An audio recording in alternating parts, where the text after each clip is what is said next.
Sir, I'll submit my written statement for the record. In lieu of an opening statement, I request permission to play the video from the test last week. We would love to see that. And I will narrate as this goes, sir, since it's unnarrated, and I give the committee an idea of what was accomplished last week.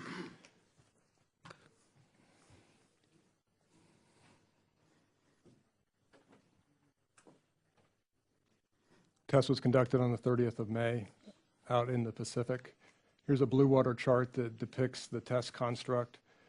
The ground-based interceptor was fired from Vandenberg Air Force Base. It was tracked by a Tippy-2 on Wake Island and the SBX in the Northwest Pacific, giving the interceptor solution to Vandenberg to intercept a target launched from the Kwajalein Atoll in the Marshall Islands. The red indicates the target flyout, and the green indicates the GBI from Vandenberg. Here's a picture of the target lifting off from the Kwajalein Atoll in the Marshall Islands, 5,000 miles away from the coast of California.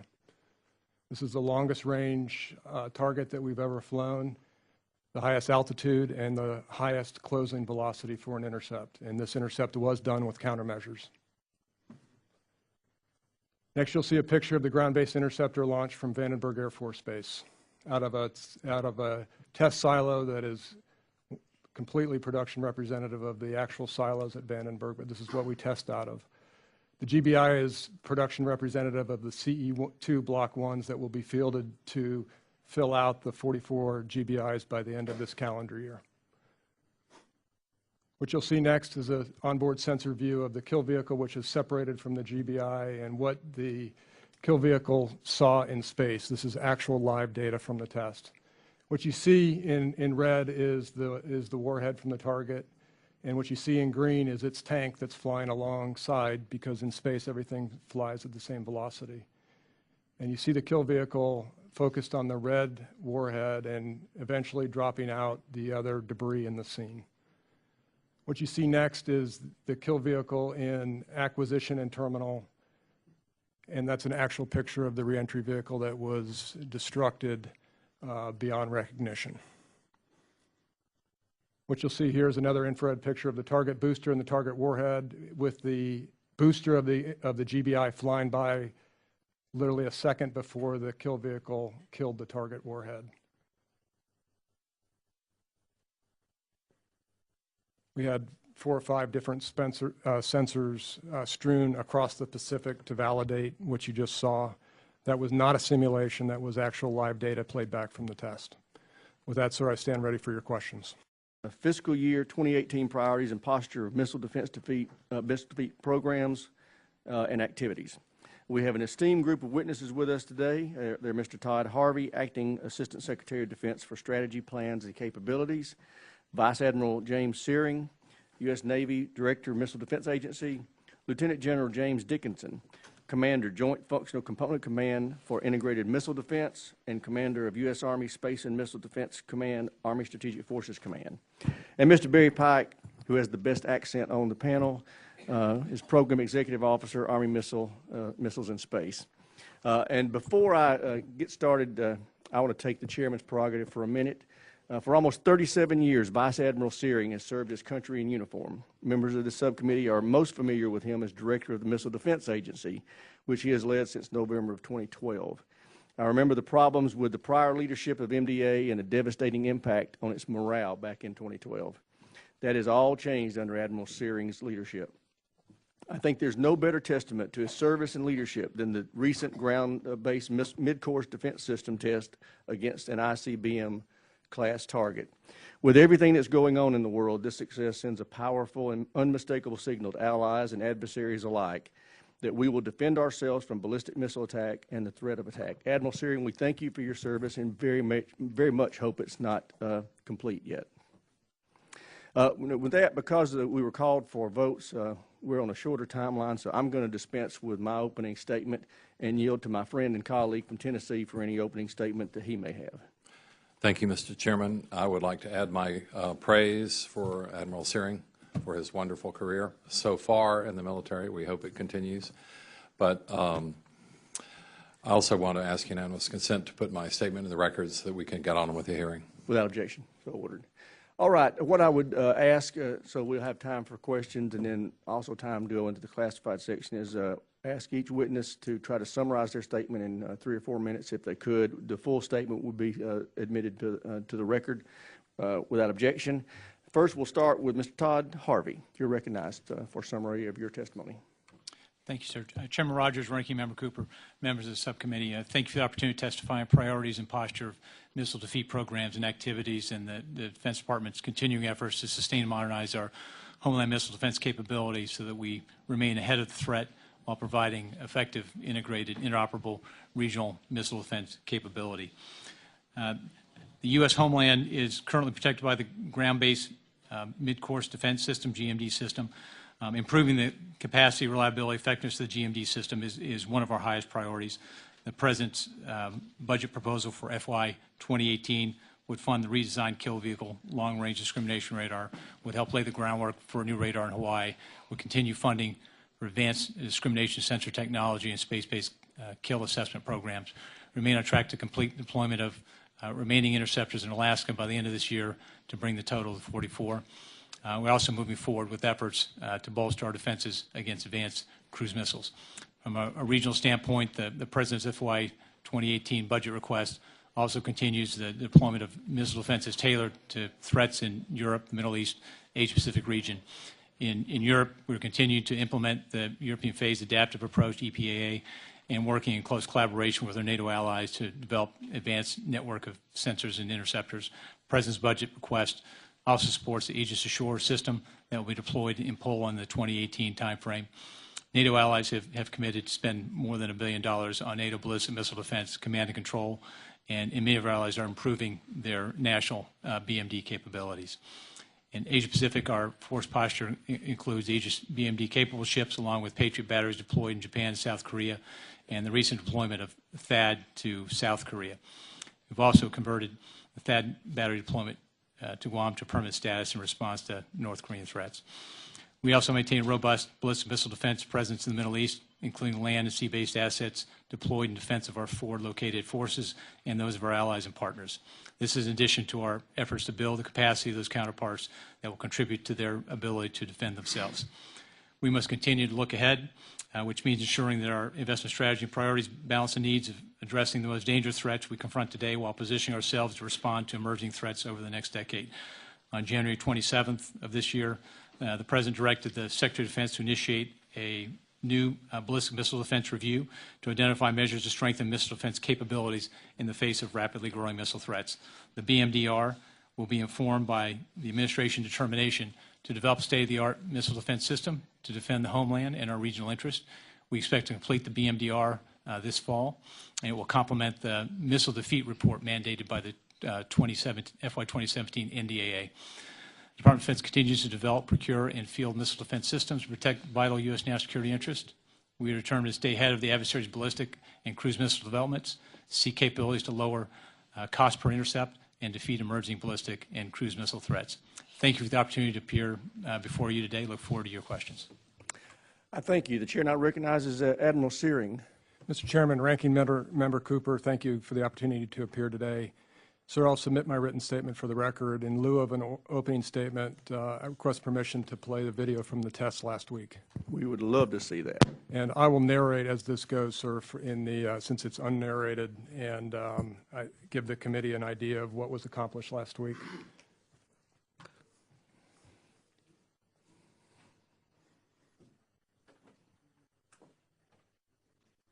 Test was conducted on the 30th of May out in the Pacific. Here's a blue water chart that depicts the test construct. The ground-based interceptor was fired from Vandenberg Air Force Base. It was tracked by a Tippy-2 on Wake Island and the SBX in the Northwest Pacific, giving the interceptor solution to Vandenberg to intercept a target launched from the Kwajalein Atoll in the Marshall Islands. The red indicates the target flyout, and the green indicates the GBI from Vandenberg. Here's a picture of the target lifting off from the Kwajalein Atoll in the Marshall Islands, 5,000 miles away from the coast of California. This is the longest range target that we've ever flown, the highest altitude, and the highest closing velocity for an intercept. And this intercept was done with countermeasures. Next, you'll see a picture of the ground-based interceptor launch from Vandenberg Air Force Base out of a test silo that is completely production representative of the actual silos at Vandenberg, but this is what we test out of. The GBI is production representative of the CE2 Block 1s that will be fielded to fill out the 44 GBIs by the end of this calendar year. What you'll see next is an onboard sensor view of the kill vehicle, which is separated from the GBI, and what the kill vehicle saw in space. This is actual live data from the test. What you see in red is the warhead from the target, and what you see in green is its tank that's flying alongside, because in space everything flies at the same velocity. And you see the kill vehicle focused on the red warhead and eventually dropping out the other debris in the scene.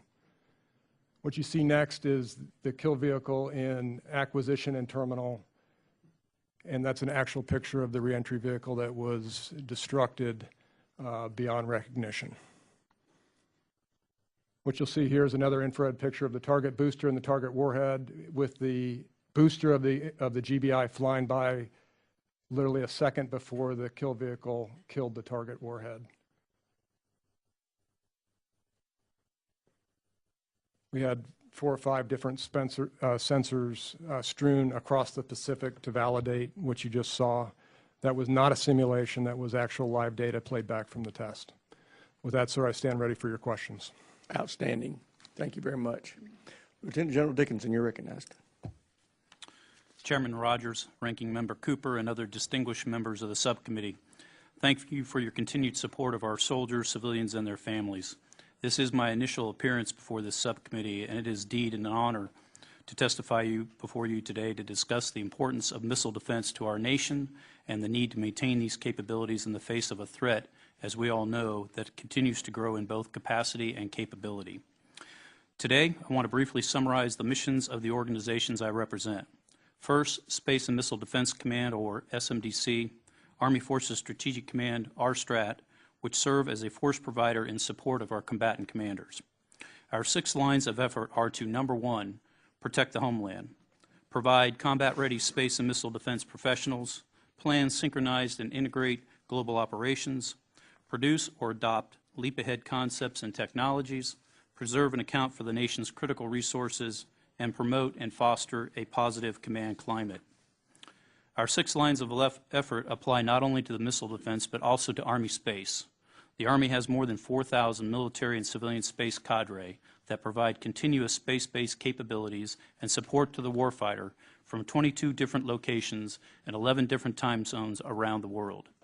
Within SMDC RSTRAT, our Future Warfare Center and Technical Center develop space and missile defense concepts, requirements, and doctrine, provide training to the Army space cadre and missile defense operators, and executes space and missile defense research and development.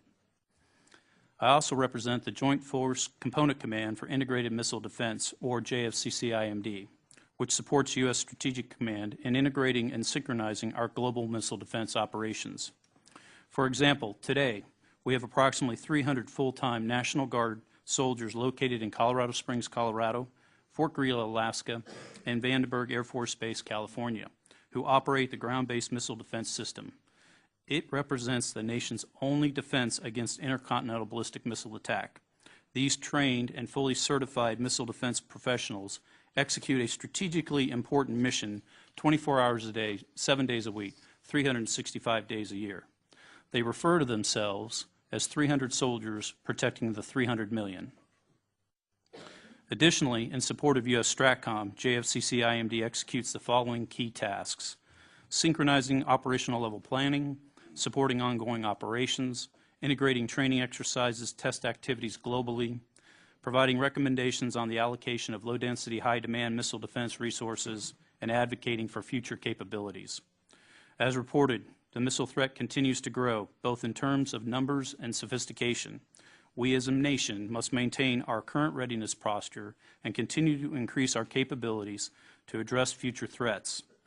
Finally, I'd like to highlight the challenges we face today cannot be addressed without the dedication of our greatest asset, our people. Service members, civilians, contractors, and their families, those stationed at home, as well as those globally deployed, provide support to the Army and Joint Warfighter each and every day. We remain committed to providing trained and ready soldiers, civilians, to operate and pursue advancements in space and missile defense capabilities for the nation. This committee's continued support of missile defense operations and the men and women who develop and deploy our systems is essential. Again, I appreciate the opportunity to discuss our nation's missile defense capabilities, and I look forward to addressing your questions. Thank you. Thank you. Mr. Pike, you're recognized. Thank you, sir. Chairman Rogers, Ranking Member Cooper, and distinguished members of the subcommittee, I'm honored to appear before you to testify on missile defense and to thank you for your continued support of our people and our mission at Program Executive Office for Missiles and Space. Support to our warfighters and their readiness remains our #1 priority. I lead the material development, production, fielding, and sustainment support for assigned missile and space systems for the Army. This includes the centralized management of Army air and missile defense, long-range precision fires, close combat, and aviation missile systems, as well as designated space programs. In today's complex, dynamic, and volatile security environment, Army air and missile defense is a key strategic enabler. As such, our focus continues to be on providing warfighting solutions to the Army, combatant commands, and international partners across the operational spectrum.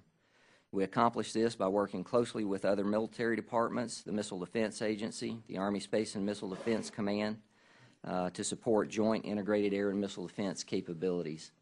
Mr. Chairman, Ranking Member Cooper, and members of the subcommittee, I look forward to addressing your questions. I thank all the witnesses for their statements, and I'll recognize myself first for questions. Admiral Searing, we have seen at least 78 ballistic missile tests by North Korea since Kim Jong-un came to power. More than 60 of these are assessed to be successes.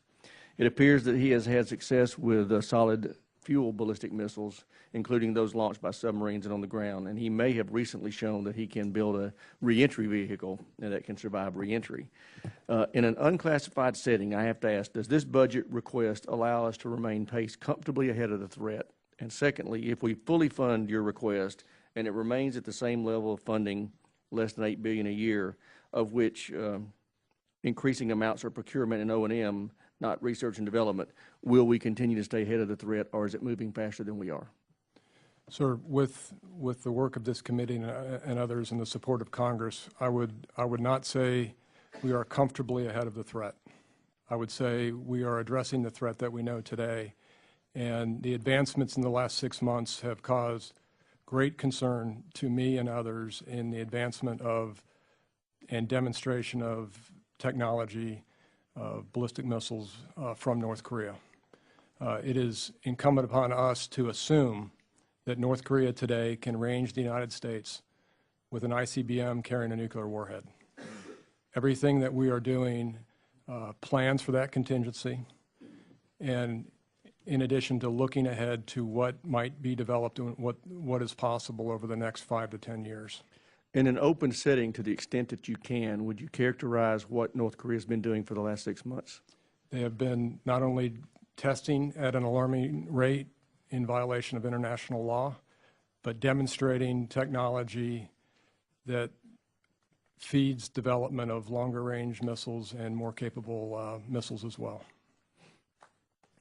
Can you discuss your timeline for developing and deploying the LRDR? How long will the MDA take to do that, and from requirement finalization to deployment? From the specific requirement of when LRDR was developed, it was back in 2014, and we are under contract in late 2015, if I get the timeline correct. And we will IOC it to the warfighter in late 2020. Okay. With that, I will yield to the ranking member for his opening questions. Thank you, Mr. Chairman. In view of the lateness of the hearing and the large number of subcommittee members who are here, I would defer my questions for the classified portion of the hearing. Chair, now recognize the gentleman from Arizona, Mr. Franks, for 5 minutes. Well, thank you, Mr. Chairman. And Admiral Searing, everybody said it, but I just hope you know my name is on the list of those who honor and revere your commitment to this country and your service. Hunter's next. Admiral Searing, has MDA completed the inventory objective for both the SM-3-1B and the 2A? So there is not a stated inventory objective, but I know what the Navy is thinking it should be. and we are not close to that. When do you think this objective or this, when do you think we could achieve that objective? At the production rate of, Mr. Franks, I'll plan for 40 to 50 a year. It'll be within the next 4 to 5 years. You know, sometimes it's important for us to understand how much oversight MDA receives in the executive branch and legislative branches. Sometimes it's an enormous burden on you, but I'd like to just ask you to detail how many meetings, how many RFIs, and how much paperwork is involved at MDA for these oversight processes. Can I give you a qualitative answer? Yes, sir. A lot. A lot. Sir, Yeah.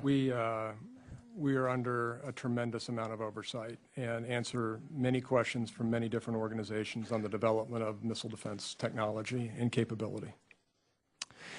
Well, given that it's a lot, for all of this work, how many recommendations did GAO have in its FY16 report? There were 3 or 4, if you parse one. So I'll say 4 for the record. And how many of those were validated by DOD? We didn't agree with 3 of the 4. 3 of the 4.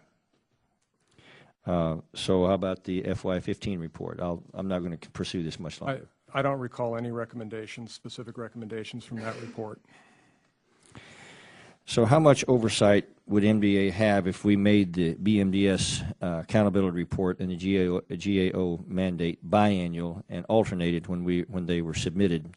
And how could the agency better focus on the mission if we did that? So I want to just start by saying that given the oversight responsibility, we have actually a constructive relationship with GAO. So I don't want to impugn GAO in any way, that we work closely with them.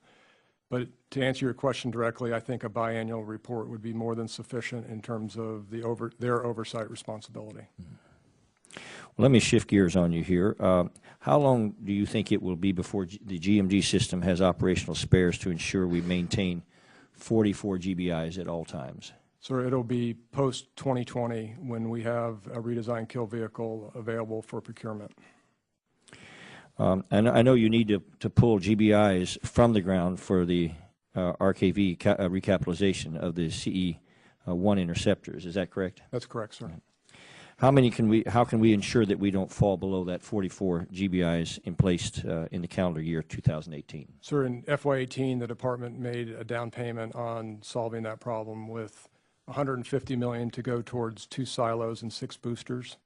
That would 2 silos additionally up in Fort Greely, and there'll be a tail to that in FY19 and out to complete that work. But the department's taken steps to address that shortfall, where if that were funded and supported by Congress this year, and when the department funds the tail, plans will be in place to not dip below 44 for any length of time. So that means you'll start buying GBIs again to add into our inventory when? We will buy boosters, sir, starting this year, and we will buy the silo materials starting this year as well. Well, Mr. Chairman, that's all I have. And just again, thank you for your service. Thank you, sir.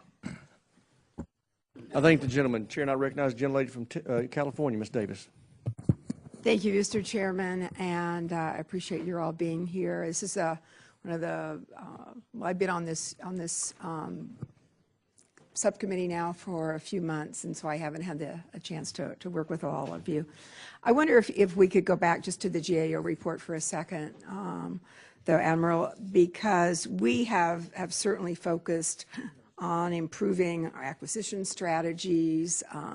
Been great concerns about that, as you well know, and certainly the GAO report that recently came out looking at 16 suggested that the fact that you didn't agree with at least 3 of those recommendations was, perhaps somewhat telling, and they were looking for more agreement with that.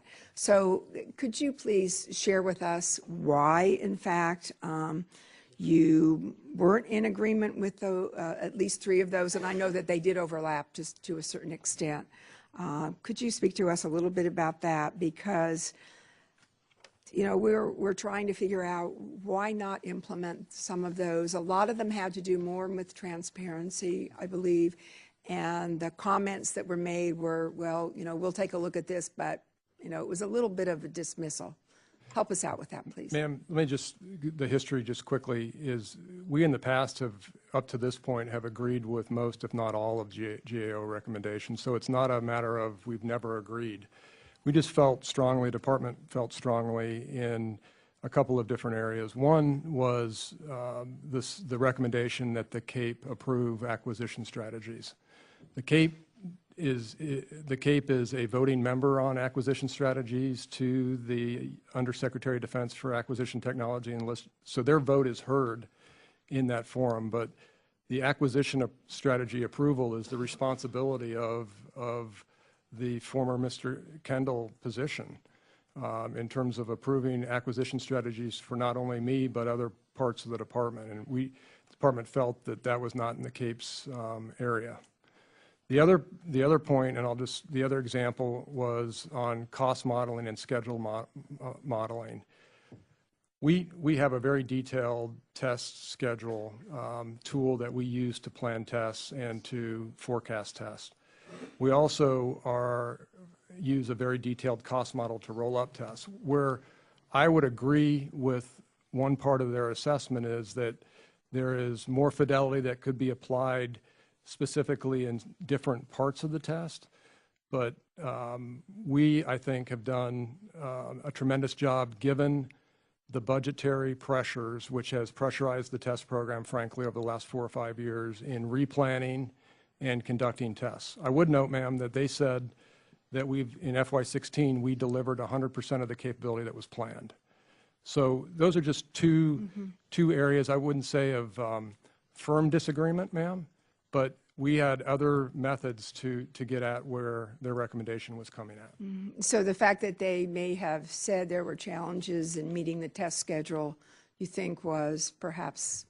I recognize there's challenges every year in meeting the test schedule, and if there can be more fidelity applied to that process, we're certainly going to provide that. Thank you. I appreciate that. And while we celebrate the test that you shared with us, and I think we all really do feel good about that, I also know that it was somewhat under perfect conditions, if you will. You might want to challenge that, but I think that it was under better conditions than perhaps we would face under a crisis. And so how do we really, I think, respond to the American people that are looking to see whether or not the dollars that are being spent under these endeavors compared to what we need to do in real-time deployment make sense?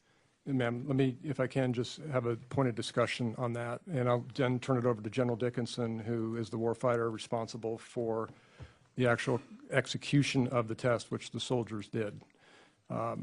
We have to plan tests ahead of time. We have to announce tests ahead of time because of the air corridors that we go across. It was a 5,000-mile test, and we've got to clear the aircraft. We've got to clear the ships from the area, so there has to be a notification on when the test is going to be conducted.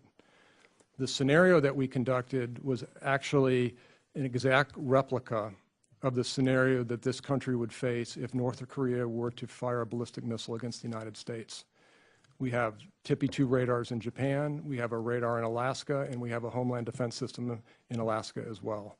So what we did was move that scenario south and put a TPY-2 on Wake Island, a sea-based X-band radar northwest of Hawaii, and shot an interceptor out of Vandenberg, which just 1,000 or 2,000 miles south replicated what the warfighter would face in real time. The scenario was executed by warfighters on console, and the way the information flowed after the launch of the target is exactly the same way the information would flow upon a launch of a North Korean ballistic missile. It would be detected by the overhead sensors, pass it to the radars in Japan, pass it to the radar in Alaska, develop the weapons task plan to the interceptor in Alaska to shoot an interceptor to defeat that threat. I would actually argue the scenario that we conducted was maybe more operationally realistic than not. We only fired Finley's time's expired. we only fired one interceptor, and the warfighter in a real-world scenario would fire more than one. We are going to have to try to get a classified briefing in before we get called for votes again. I'm trying to keep everybody on schedule. Gentleman from California, Mr. Hunter is recognized. Thank you, Mr. Chairman. So let's go to Hawaii.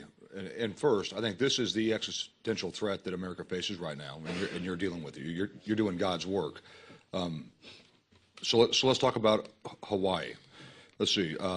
Does the program that you're talking about, you asked for $21 million for new Hawaii ballistic missile defense radar, medium-range discriminating radar, or the equivalent by 2021. Does what you're talking about, is that what you're going to have there as opposed to just the SBX? Yes, sir. Okay. Second question, have you looked at, and I know other people have, so specifically MDA, have you looked at using SM-3 Block 2s for the North Korean missile threat? Yes, sir. We have done the analysis and looked at that extensively. We have not tested it yet. Can you speak to that now, or we have to wait till the next hearing? I can speak to it, sir. There is a inherent capability in the SM-32A to engage longer range threats in terms of what we believe the design space is. We have not tested against that longer range threat, but analysis indicates that that could add another layer of defense to Hawaii. In that video, where were you shooting at in the U.S.? Like, where was the target? Target was on Mek Island in the Kwajalein Atoll and in the Marshall Islands, and the interceptor was fired from Vandenberg in L.A. No, I'm saying, where were you aiming the fake ICBM at in the U.S.? It was going towards the West Coast. Towards like San Diego or Los Angeles or something? I won't say San Diego. Okay. How high would it, right. How high would it have to be for Alaska to pick that up and not the SBX? It would have, if you would have translated that scenario north, that scenario would have been picked up by the Alaska radar. If it would be like San Francisco or higher or something? Yes, sir, the construct that I described protects the entire continental United States. Gotcha. Okay, so let's go to the SBX. In 2020, it's going to have to go dry dock, right? Yes, sir. So you're talking about building an actual radar on Kauai, right? In the state of Hawaii. Okay. So not the Pacific Missile Range Facility? That is one option. We haven't decided on location. There are 6 or 7 different locations we're looking at. Does the Navy not want to do it at the Pacific Missile Range Facility? Sir, the Navy completely understands the need for the radar, and we're working closely with them on what operational restrictions would have to be in place at PMRF. But you basically have to have this done by 2020. We do. Right. Okay, so I guess my next question is, if you do it anywhere in Hawaii, the Pacific Missile Range Facility excluded, are you going to have to go through an environmental impact study? Yes, potentially. Yes, sir. Through an actual environmental impact study. I'm from California. I mean, Camp Pendleton was basically closed down to Marine Corps assault from the ocean because of fairy shrimp in the sand, where they did an assault and walked on the hardball around the actual beach. Then they could proceed with their assault. Do you think you have the right time frame in mind? If you have to do an EIS? The time frame with an EIS would be challenging. Is there any way to get around doing an EIS? For reasons of national security. And then you would do an environmental assessment? Correct. And that comes from OSD?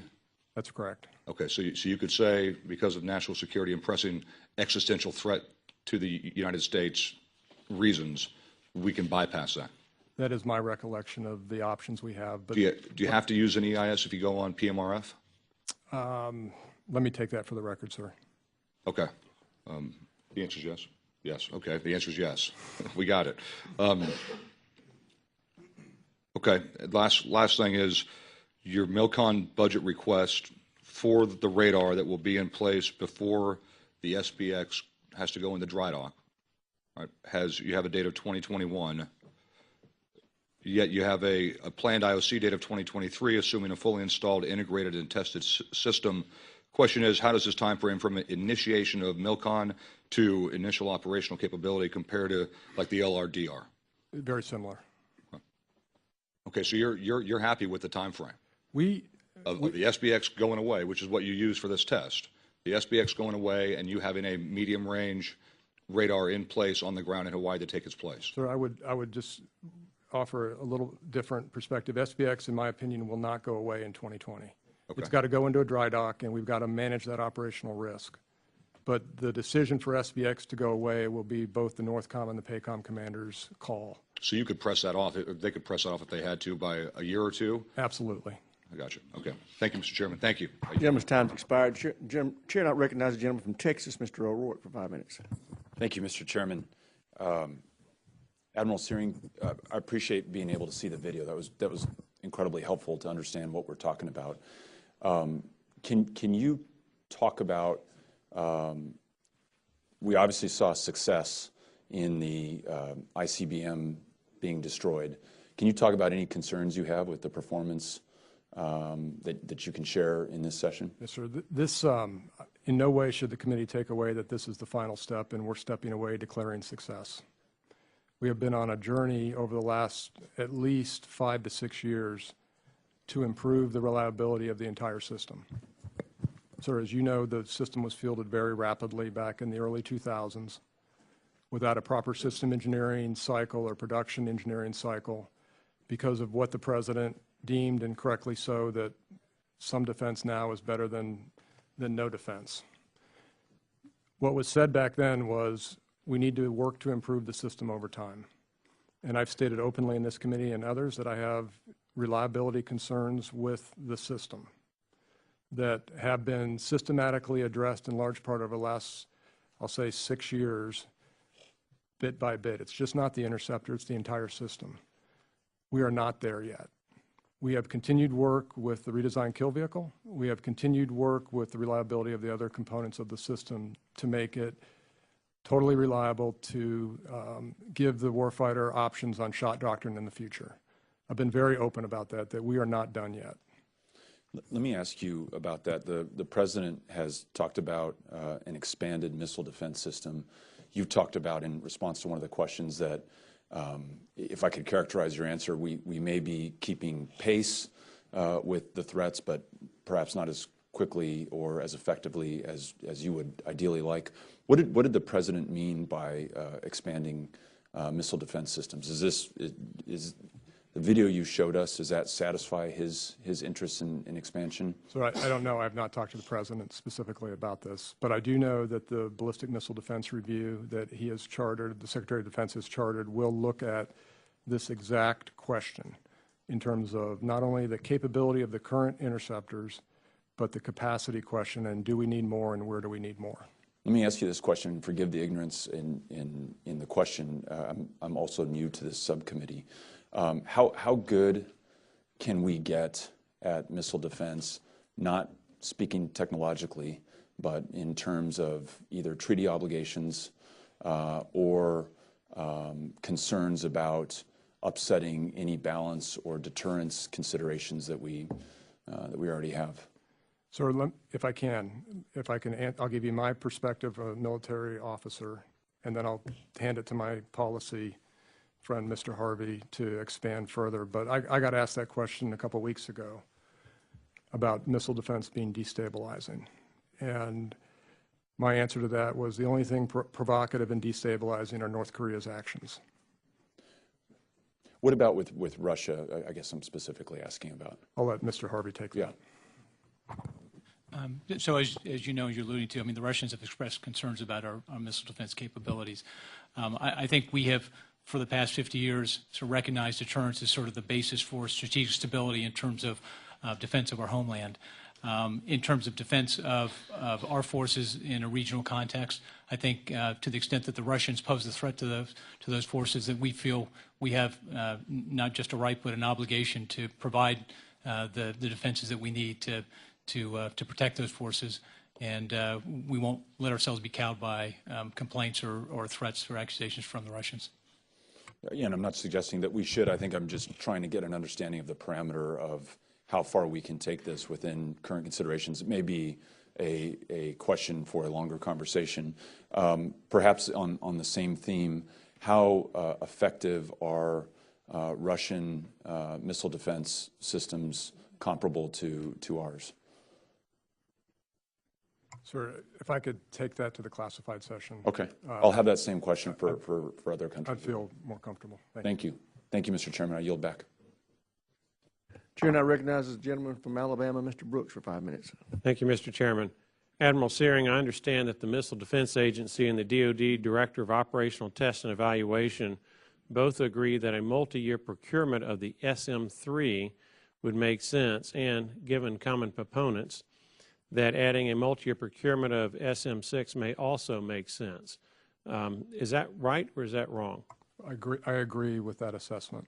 Why? The two interceptors are manufactured in the same location. There must be synergies between the two production lines. We have proven on the Navy side, I'll speak for the Navy, a very, very successful track record with SM-6 testing. And its technical baseline is mature enough, is absolutely supportive of a multi-year. The SM-3-1B will go through its final intercept testing as part of Formidable Shield 17 in the September-October timeframe, and we're confident that given that test, both the SM-3 and the SM-6 will be ready for the Department to certify multi-year procurement. At least that will be my recommendation. Next question. Please describe the Joint Emergent Operational Needs submitted by U.S. Forces Korea Commander Brooks in February of this year. I understand it's been endorsed by Admiral Harris at the Pacific Command. Is that correct or incorrect? That's correct, sir. And what is the plan to provide this capability to the Commander of U.S. Forces Korea? Will you or your successor seek a reprogramming to accomplish this effort, or have you included it in your budget request for FY18? Sir, it's an emerging capability. I just returned from Korea last night talking about the document and potential material solutions, and I would defer that discussion, given the environment, to the classified environment. And this next question is for any witness who would like to pick it up. The ground-based mid-course defense system in Alaska and California is the missile defense system that protects the United States from long-range ballistic missile attacks. Should the American people have confidence in its ability to defend the United States? Congressman Brooks, the American public should have absolute confidence in it. I have confidence in the soldiers that man and operate the system. I have confidence in the system itself. And I've got great confidence in the relationship we have with the material developer, Admiral Searing, and MDA in that regard, but absolute confidence. Given that North Korea seems to also be advancing both their capabilities and perhaps numbers of missiles, do you have a judgment as to whether we will be ahead of the game in 2020? I think at this point we will, given the current program of record, and I'll defer to Admiral Searing to talk about it and what the capabilities are that we're progressing with, I think we will likely be. Sir, I would answer and add that everything that this committee has supported over the last 4 years has been targeted towards a near term, which is now part of the program record and fielded set of capabilities, a midterm and a far term capability, midterm defined by 2020. Everything that we are working on and fielding is to stay ahead of the threat by 2020. Today we're ahead. We need to stay ahead. Where I just want to put one caveat in is on capacity. And certainly the censoring and discrimination work that we've done to improve the capability of the system is on a trajectory and in large part fielded. Where we need to be prudent and constantly vigilant on is what is the capacity increase that we can expect from North Korea, and what is our capacity needed to meet that threat. And I can assure you, sir, as part of the BMDR, all of that analysis and intelligence estimates will be balanced to come up with a recommendation from the department. Well, it seems that we have protection with our facilities in Alaska and California. Do you have a judgment as to whether we need similar facilities or capabilities on the East Coast? So that'll be part of the department's assessment over the next 180 days. Thank you, gentlemen. Mr. Chairman, I yield back. Thank the gentleman. Chair, and I recognize the gentleman from New Jersey, Mr. Norcross, for 5 minutes. Thank you, Mr. Chairman. And there's a couple of items I want to follow up on from my colleagues. The SM-3 missile, been tested considerably, but it had a few issues not too long ago. And then I understand we got out of the penalty box and it's now tested. Do you have any concerns about the reliability? No, sir, none whatsoever. So if we were able to identify additional resources, would you support or do you need additional missiles, and by what year? Sir, I'll give you the answer. The President's budget was the best balance of resources at the time at the top line, but the answer to the multi-year question from Mr. Brooks is that my testimony is that the technical baseline for the SM-3 is stable and ready for multi-year procurement and additional procurement quantities if required. So you're comfortable with the time frame that has been laid out? Yes, sir. This will be, once again, a BMDR but department decision for FY19, but it will be my strong recommendation that it is ready for a multi-year procurement. I mean, we certainly understand what happens today doesn't necessarily keep us from changing tomorrow. And the dry docking of the SBX, my understanding, we always have opportunities to extend this out. Is a 2-year time frame comfortable, or can we go beyond that in the event that other technical issues pop up? Sir, we can work with the operators and the Military Sea Lift Command in terms of what risks they're willing to accept, and we will do underwater hull surveys and everything else to assess the life of, basically how is the vessel doing. There can be ways to not only take risk on when that dry dock appears or is conducted with periodic maintenance that can be done during the import periods short of a full dry dock. Do you have the resources available to you to extend that out? Because I'd rather have the extension and not use it. So that would be in 2020 and beyond, and certainly well before then we will factor that into the President's budget request if required. It'll be based on how the Hawaii radar is progressing, the fielding of the Alaska radar, and I can assure you that won't be my decision. It'll be the combatant commanders' decisions. And I'll reserve the rest for a closed session. I yield back. Thank you, gentlemen. Chair, and I recognize the gentleman from Colorado, Mr. Lamborn, for 5 minutes. Thank you, Mr. Chairman. And Admiral Searing, I want to thank you for your service to our country and your great work at MDA. My honor. You'll be missed, but thank you for what you've done. The kinetic kill test result that you showed us earlier is both wonderful and gratifying, and I really was happy to see it.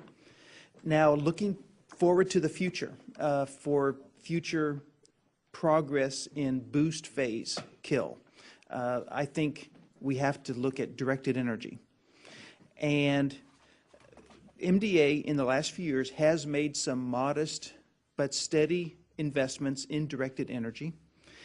Now, as the missile threats to our country grow and as the geopolitical situation evolves, and there are some dangers out there, I really see that we need to be stepping up our directed energy investments. But I'm dismayed when I look at this budget that we're cutting $50 million in this year's request for directed energy research and development. So how do we square that with the needs that are and threats that are out there?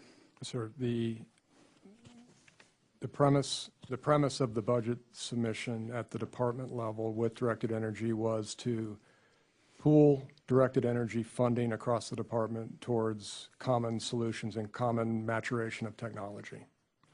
That's why we saw a reduction in the MDA budget.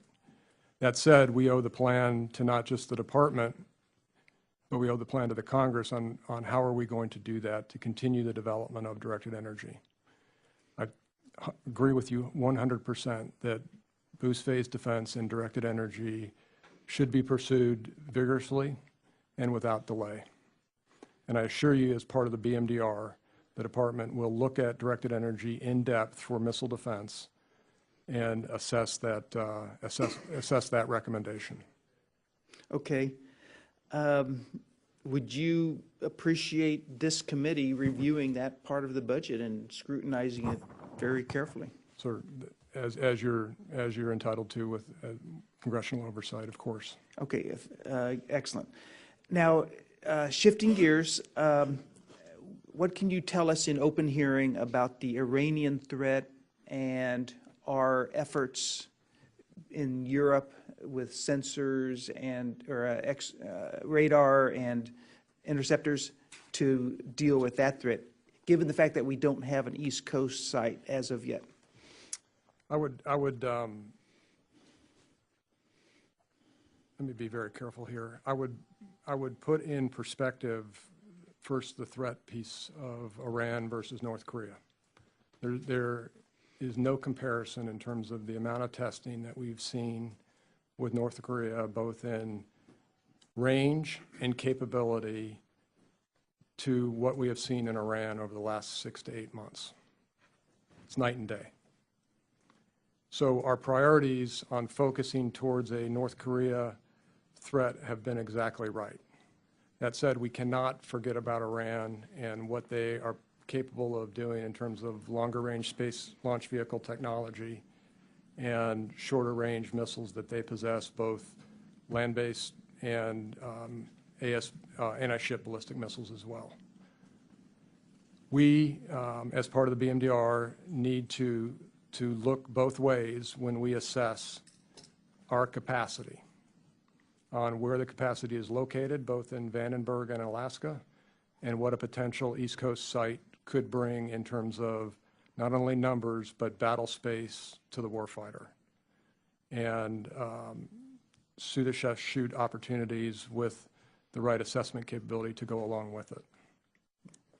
Okay, thank you very much. Appreciate your service once again, and I yield back. I thank the gentleman. Admiral, to be clear, was it your best military judgment that funding be cut for FY18 on directed energy? No, sir, that was not my best military advice. Thank you. Chair, and I recognize the gentlelady from Hawaii, Ms. Hanabusa, for 5 minutes. Thank you, Mr. Chair. Admiral Searing, I just would like to get an orientation here. So from the time, if you can say this in open session, from the time the ICBM was launched from Kwajalein, how long was it before the Vandenberg interceptor was launched? About 10 minutes. Then can you tell me where exactly did they intersect? Was it like close to Hawaii, closer to the West Coast, closer to the point? It was about 2,000 miles west of California, but further to the north of Hawaii. And the when the test was done and the interception took place, was it always anticipated that that would be the route that more than likely, I assume, that a missile, if launched from Korea or North Korea, would take? Was the basically the assumption made? Yes, ma'am. In terms of being able to replicate the operational architecture down on the test range, which we did.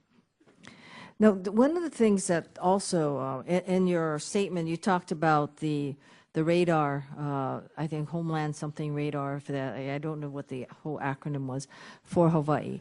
Now, how long would assuming that that radar is in the 2018 NDAA and then appropriated accordingly, how long is it expected for that radar to actually be built? If the funding, is authorized and appropriated, we would then immediately do the aforementioned site surveys and finalize the site and the aforementioned environmental impact studies in parallel to prepare for a competition industry-wide for procurement of that radar. And to answer your question, we were counting on 2 years for that to happen. And the reason I was hedging on the environmental study is that sometimes that can take longer than that. And though a lot of people assume that PMRF on the island of Kauai is probably the most logical place, I assume that there are criteria which may place it somewhere else, and that's why your response was as your response. I mean, we have 8 islands, and I'm assuming that you're looking at more than just Kauai as a site. We are. Yes, ma'am. The other thing is, in your statement, you speak to the fact that, if I can find it, that the Pacific architecture that increased the defensive capability of the GBIs for the enhanced defense of Hawaii.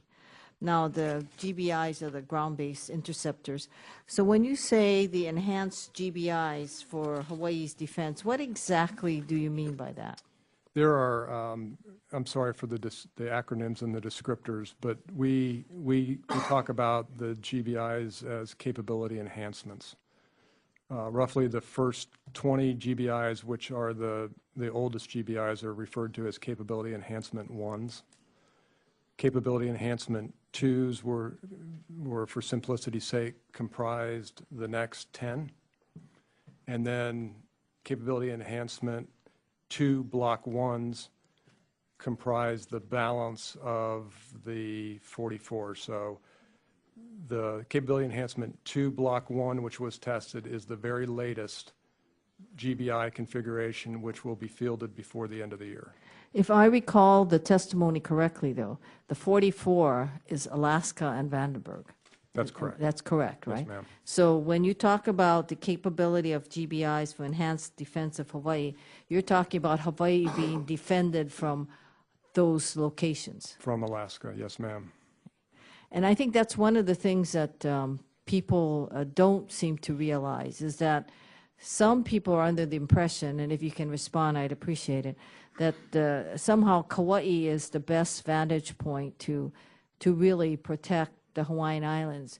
But in actuality, it is my understanding that it may not be the best location, that it is either north of Kauai or some other location like Alaska or Vandenberg maybe that would be the better location because of the where of an ICBM would track. Would that be correct?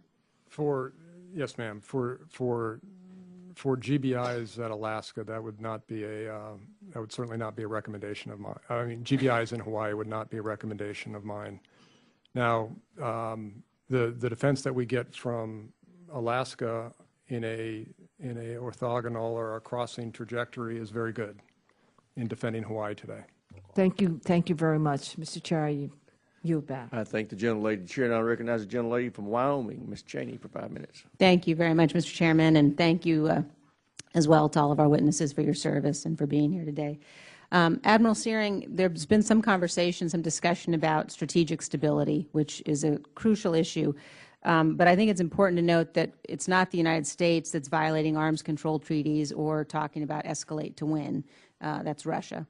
And isn't it also the case that we are not building missile defenses to counter Russia's strategic or theater nuclear capabilities? That's correct, ma'am. But isn't Russia, in fact, doing that to us, basically? Russia, isn't it, in fact, the case that Russia's got several dozen nuclear-armed interceptors in their missile defense portfolio? Yes, ma'am. That are particularly aimed at attempting to defeat, any potential U.S. nuclear attack? I can answer that in the classified session. Yes, ma'am. All right. And hasn't China also been developing ballistic missile defenses with an intent to counter our offensive weapons? There have been developments in that area. And so when we hear China and Russia talk about the United States upsetting strategic stability, isn't that, in fact, somewhat hypocritical? In my opinion, yes. And then a question for all of the witnesses. At a May hearing of the Senate Intelligence Committee, when asked whether Russia is using active measures to undermine U.S. nuclear modernization and missile defense efforts, the Director of Central Intelligence stated on the public record, yes, they are. So I'd like to ask all of the witnesses on the record, do you agree with this assessment? I'll start with you, Mr. Pike. I don't know that I have any firsthand knowledge of that, ma'am. Ma'am, I have not seen that or have firsthand knowledge of it. Ma'am, me neither at this point. I can't comment. Okay, thank you. I share the position of the other panel members. All right. In the event that the Director of Central Intelligence is accurate and is correct in his assessment, wouldn't it be the case that you would agree this is not something that we could let stand, that we can't allow the Russians to undermine our defense programs? Absolutely. Yes, ma'am. Yes. Thank you. Thank you very much. Mr. Chairman, I yield back. Thank the gentlelady chair, and I recognize the gentleman from Colorado, Mr. Kaufman. Thank you, Mr. Chairman. One question I have is, this successful test that we just did, in your view, in whoever would like to answer this, what impact do you think it has on the North Korean regime in terms of the development of their program? Does it send them a clear signal about the intent of the U.S., United States, in order to defeat their capability?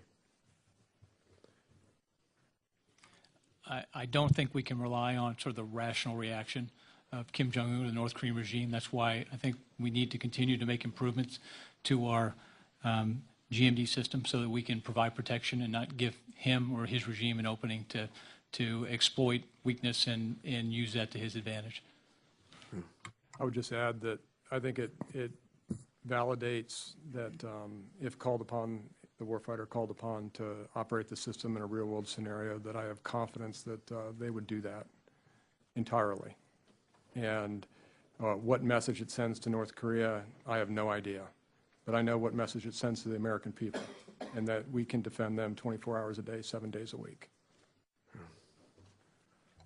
I agree with that statement in terms of the demonstration that we have the warfighters that are prepared and trained to do that 24/7, 365. And I can't speak for what his reaction would be, but it clearly does demonstrate that we have the capability. Okay. Can you, in this open session, can you say anything about the work that we're doing with Israel in terms of missile defense? I think that there's some talk about doing a joint test on the Arrow system. Yes, sir. We're close partners with Israel on development of their systems, system engineering in particular, and testing support also. And been intimately involved with them on David Sling and Arrow, the more recent version of Arrow 3. And frankly, that interceptor is now up into the exoatmosphere, and it has significant range constraints within the Mediterranean. And one of the better places to test is in Alaska from Kodiak, and we plan to do that next year. Okay, so the Arrow 3 is designed to defeat the over-the-horizon capability of the Iranians. Am I correct in that? Sir, it's designed to defeat the exo-atmospheric ballistic missile threat from Iran. Okay, and where are we at in terms of the deployment of that system? It is in testing, and I don't have the specific IOC thinking from the Israelis, but I can get to you that. I can get that to you for the record. Okay, thank you. Then what is it? Can you basically state what China's concern is with the deployment of the THAAD system in South Korea? Sir, I'd like to, if I can, sure. Relay that to my policy. Mr. Harvey. Peer. I think they've expressed a concern about the ability of the radar system to track any missiles that might be launched from China, and what that says or what that exposes in terms of vulnerability of their systems. So I think that's a concern. Thank you. Thank you, Mr. Chairman. I yield back. Thank you, gentlemen. Before we move to the classified portion, I want to touch one topic. Admiral Searing, can you explain why we're building Aegis ashore sites in Poland and Romania that do not meet the same requirements for housing of our sailors? As you know, because I met you at the Poland site when I led a co-dealer a couple of months ago, in the Polish site, which is coming out of the ground, the sailors would be housed 4 to a room, whereas in the Romanian site, which we've just completed, it's 2 to a room. And by the way, that site turned out wonderfully. It really is first class. Who made this decision and why? Sir, the timeline that I understand is that former CNO directed that the site be fully capable but austere in its construction and nature for housing. And they didn't have a definition of austere at the time when the budget was submitted for Romania. The Unified Facilities Code from DOD grappled with what is the definition of austere and came out with that guidance in 2013, which formed the basis for the Poland military construction request. It's not a satisfying answer, but that's the timeline. Well, does this make sense to you, and what does it mean for morale, given that we're going to save less than 2% of the cost on this site at the polling location? Sorry, from the Navy standpoint, I can't speak to that, but certainly the message is being sent to the sailors in Poland versus the sailors in Romania that it's different. Yeah, and it's inexplicable and indefensible. With that, we will recess and go into classified setting now.